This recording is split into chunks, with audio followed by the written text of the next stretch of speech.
Welcome to My Creative Corner 3, a podcast about my quilting journey and life in a northern town. Show notes can be found at mycreativecorner3.wordpress.com. Please leave a comment and we can continue the conversation online.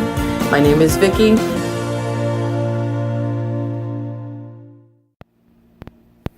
Welcome to the podcast. Today is November 7th.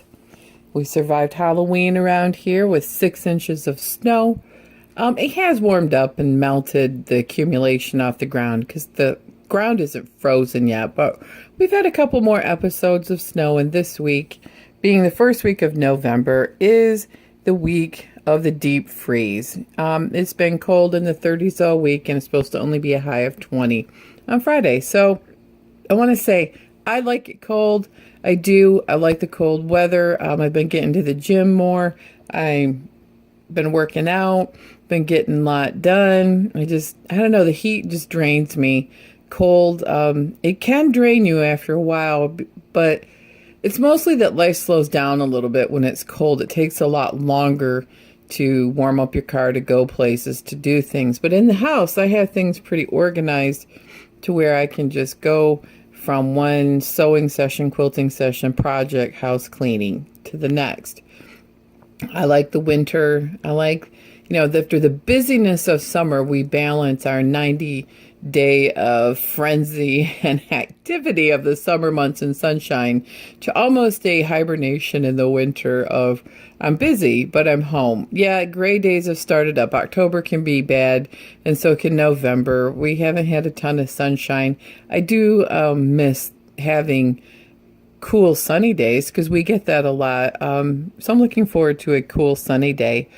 College football still going. I've been watching that. I'm not sure I'm going to get into any more in-person games. The high school football team made it, the one parochial school, to the second round of the playoffs. But it was raining and snowing so bad last weekend. My husband and I looked at each other and said, no, we just can't freeze. Not on a day like today and catch a very bad cold and be miserable. So I have to say, I've discovered with having been an empty nester now for 4 years, that this is a time of year where I start getting bored.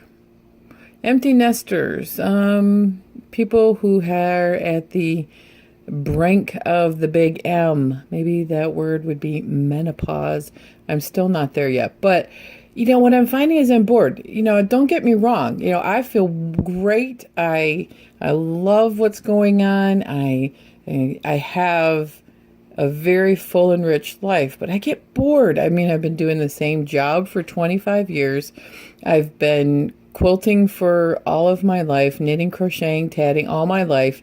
So the one thing that I haven't been doing is playing music. So I'm thinking I've been talking about this for a couple months and I haven't done it yet, is start playing music more this winter. It's a great thing to do, and it's going to be creative in a different way. When you get to a point where you don't have your whole life scheduled every minute because of family activities or because of school schedule, and your whole life isn't dictated by all of the busyness of not having an empty nest. I have to say the transition to empty nest wasn't that hard. But now that I've been here a while, I find that, especially this time of year when I don't have every minute just multiple things clamoring for it, I kind of get bored and I have to find things to do. So what do? Well, I'm going to get the music out. I'm going to cut my nails short because you can't play violin with long nails. And I'm going to do that. But the other part of this is trying new things. So I decided, wow, what would be a new thing I could try? How about something that's important to me, like teaching a beginner class. I have lots of people tell me that they want to do a beginner class. So I'm advertising right here, right now, shameless self promotion. I'm teaching a class at Delphine's Quilt Shop in January. And if you know anyone in the 49735 zip code of Michigan, and Delphine has a nice website, well, they could take a class. I'm going to teach a 4-week sampler, maybe 5-week sampler class. We're going to do 5 blocks with a connector block. I've been doing some sneaky peeks on Instagram and on the blog. I'm writing patterns for it. I have one big quilt made, but I figured it was way too ambitious for a beginner class, and I'm scaling it down to a very small infant-sized quilt or a wall hanging or table topper. It's just a beginner piece. Writing patterns has been a challenge in the past, and I'm thinking, wow, so far, I don't understand why it was so overwhelming to me a few years ago when I tried writing patterns, except for the fact that now I'm feeling a lot better physically. I had some physical problems that need to be worked on, and I don't know, it's maybe my brain is just ready for it now. So I've been writing some patterns, which has encouraged me to try something else, which is new. Write some paper piecing patterns and write some patterns that I want to put out there for sale in January. So I've got a lot of things to keep me busy. Don't worry about that. I have got so much to do. I am down to having, I think, 7 of my own quilt tops to do. One is a Quilt for Cure quilt that I made in September, which I finished this morning, and it is going to be gifted on Friday. So I'm getting there. I also have a few long arming customer quilts, and they are not under the Christmas deadline, which I am so glad to have a little breathing space, because some of these are pretty big quilts, and I need some time to really think about how the customer wants them done, get the exact right thread, and I do my best work when I'm not pressured of a short time period.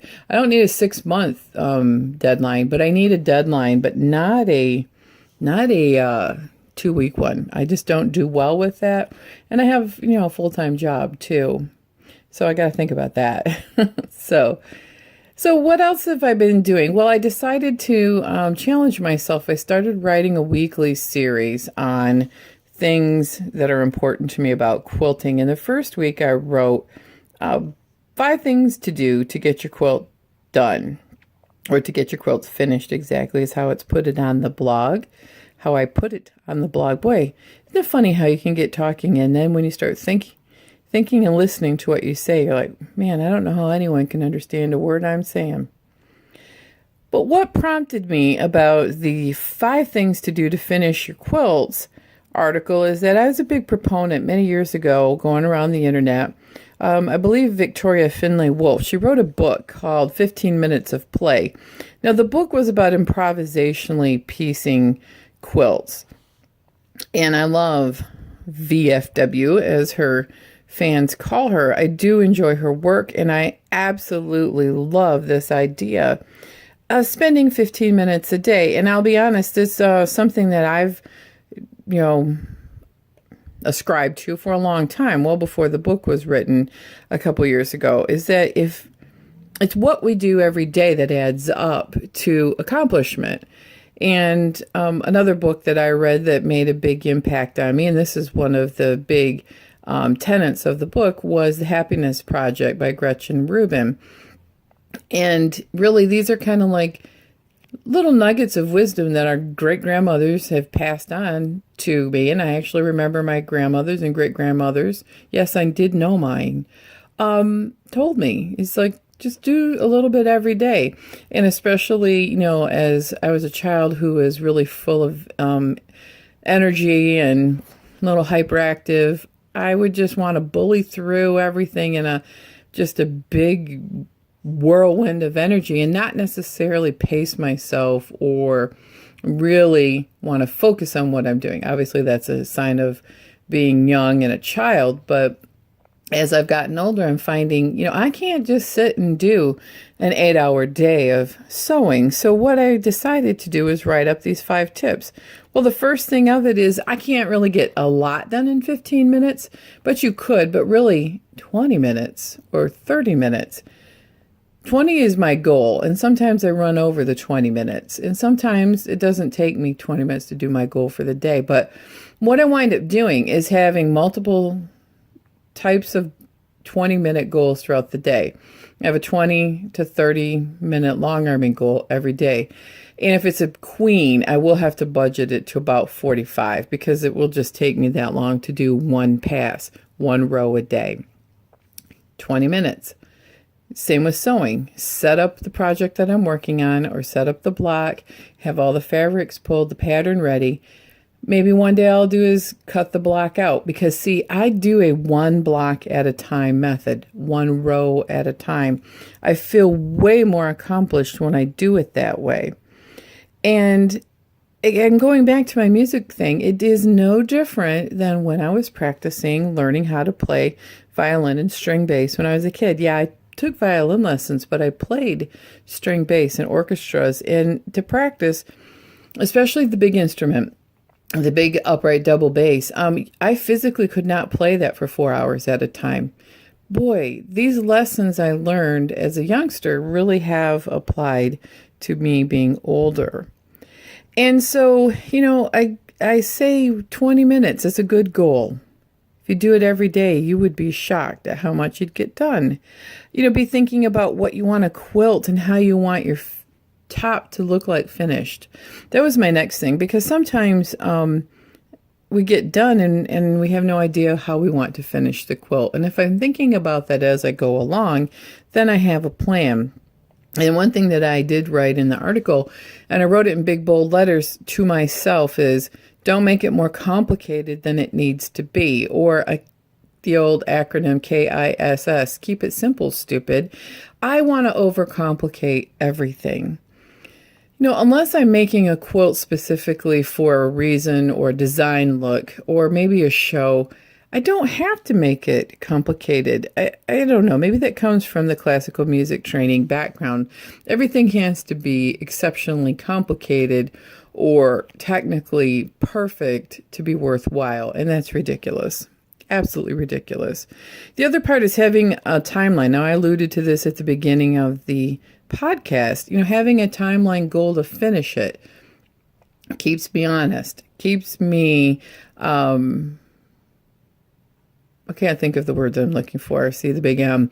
It's accountability. There we go. Accountability. If you say to yourself or to other people, you're going to get this quilt done in 6 weeks or 8 weeks, the quilting part. Or if you start a project and you're going to piece the top, you say you want to have it pieced in 90 days. If you do that, then you'll plod along. The other part is I try not to have too many going at one time. It just overwhelms me to have that many sitting in pieces. Now, I don't mind having a stack of 6 or less tops, but when it was up to 12 of my own tops and I couldn't get it done, just really upset me. The other part is making sure you have everything, organized in your space. So you're not pulling the classic Vicky. Where are my good scissors? And I spend 3 days looking for my good scissors. Where is that specific thread for this project? I know I had some in my thread box. Oh, thread box isn't, that's not in this box. It's not in this bin. And I can go for days. I try to be organized, but my organization doesn't make sense to other people. So have all of your bits and pieces pulled together for that project while you work on it. And then don't keep it in one spot. Don't move it around. I tend to do that. People are coming over. Quilt customers coming over to drop a quilt off. Ooh, sweep everything into a bag, and then I can't find the bag because the bag of my notions is inside another bag. Do you know that? Yeah. And the last thing I put is sometimes we need professional help. In quilting, that might mean we might need help having somebody help us finish it up. Maybe you need to hire a long armor. Maybe you do. Sometimes we just need help with that. Sometimes we need to trade things. I do this too. I have a friend who absolutely loves hand sewing the bindings on. So I pull all the things together for her, and she's good at it. She does a million bindings on things over the course of a year, and she's great. I will farm that out to her, except on projects I have big deadlines on, or for whatever reason she can't do it because of a deadline. The other thing is sometimes we need to find a friend and chat about why it is we have a million things going at once and not finishing. And sometimes we'll find there's a universal theme between us and our friends as to why. Do we get caught up in the FOMO, the fear of missing out? You sign up for a block of the month, and then you go on a blog hop, and then you wind up doing a guild challenge, and then everybody thinks that they need to be doing something with all the different facets of their creative life. And the next thing they know, there's 25 things going at one time, and they're not getting any one of them done. Yeah, that big old FOMO, the fear of missing out, used to catch me on a lot of things off guard.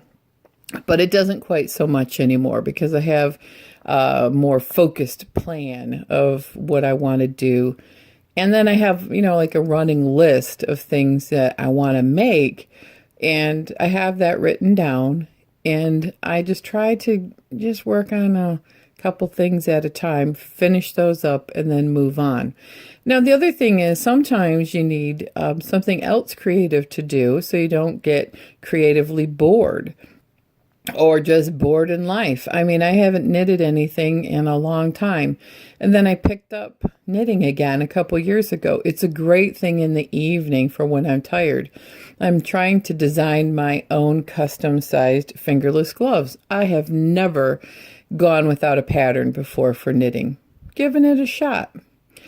Same with crocheting. So sometimes I'll have a crochet. Well, I'll tell you right now, I have a crochet project started and a knitting project started, and then I have my long arming things going and my piecing things going.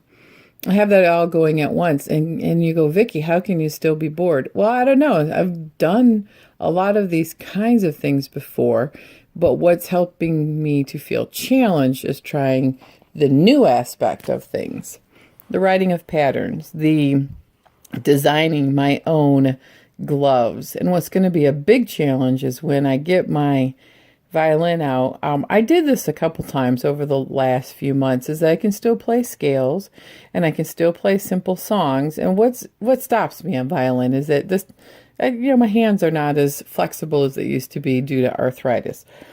And it gets frustrating. Same with, my vision is not as good as it used to be. So hand stitching and threading needles gets frustrating. But doesn't mean that I can't or shouldn't do it. It just means that there are times I don't want to because I get frustrated because my skill level, and it's the same thing about quilting, I'll get frustrated when I can't pick up exactly where I left off. And that brings us full circle again to this 20 minutes a day, doesn't it?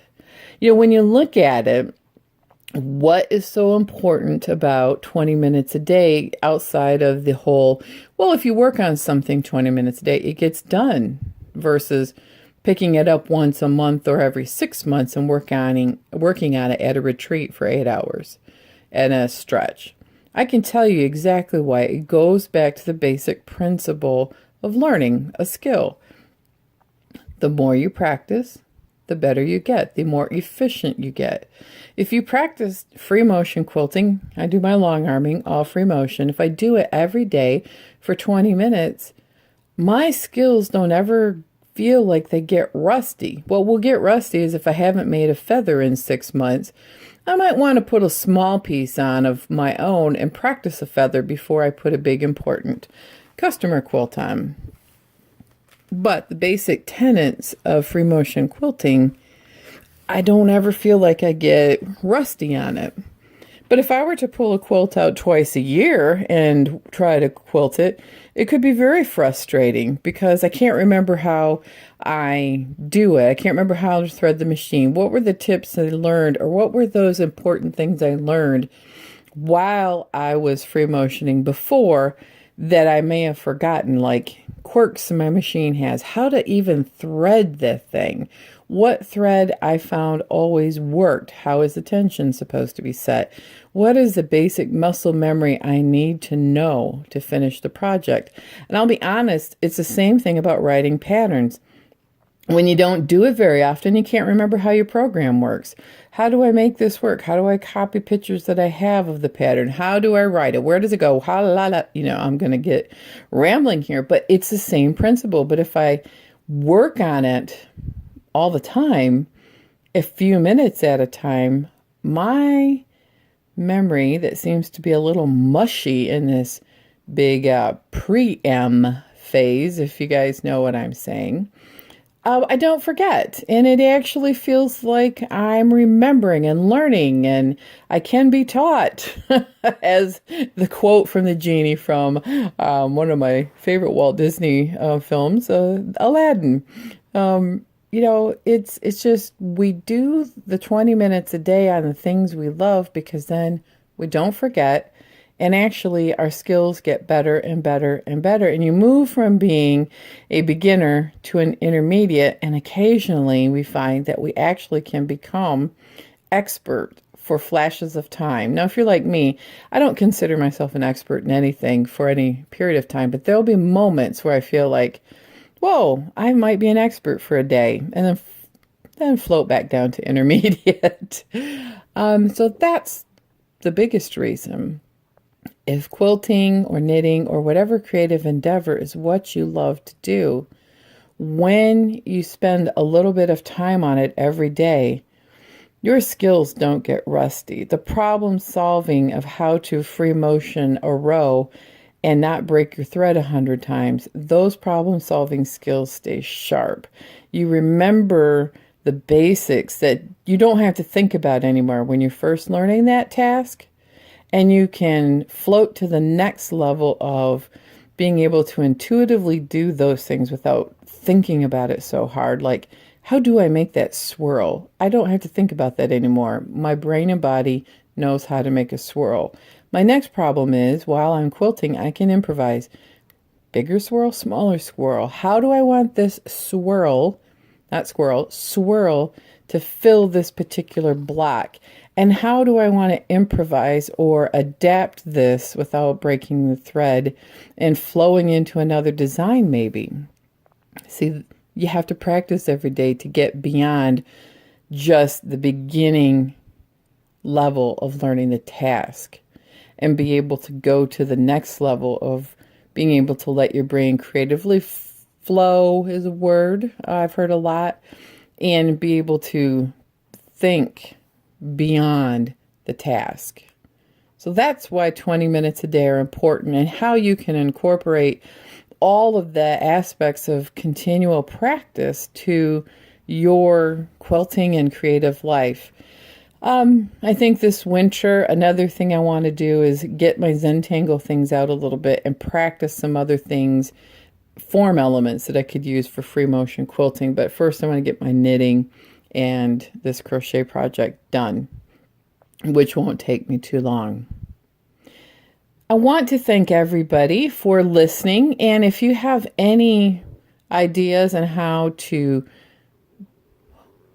incorporate the 20 minutes of daily practice and 20 minutes a day, leave them in the comments. My suggestion is I have a set time a day before I go to work that I have 40 minutes for piecing and sewing and 40 minutes roughly for long arming. That's how I do it. How do you do it? And if you are a woman who is in the same phase of the pre-M that I am in and have memory problems and any suggestions for all of the wonderful things that go with it, I don't mind hearing about that either. I know most of it is just cope with it and tough it out. But anyway, if you have any suggestions, I'd be more than open to hearing about it or commiserating with somebody else who's going through the same problems and inconveniences that I am with it. Also, I want to encourage everybody to leave me a little review on My Creative Corner 3 podcast on iTunes, Stitcher, or wherever you may be listening this podcast through. And you'll know that I just started a Patreon section of the Podbean is where I host My Creative Corner 3. And you can find a link either on my webpage or the Podbean page itself for My Creative Corner. And that link will be in the show notes. I so appreciate those who support me. And I want to thank those who have made a monthly contribution. Thank you. Thank you. Thank you. It helps me so much in keeping the podcast going and keeping up with all of the costs of production and things like that. If you do want to become a patron and you have trouble finding my links, message me or leave a comment. But there will be a link in the show notes. I just want to thank everybody for listening to this podcast today. And as we go into November and Thanksgiving, I really do want to meditate on thankfulness. And I am thankful for my listeners. Thank you.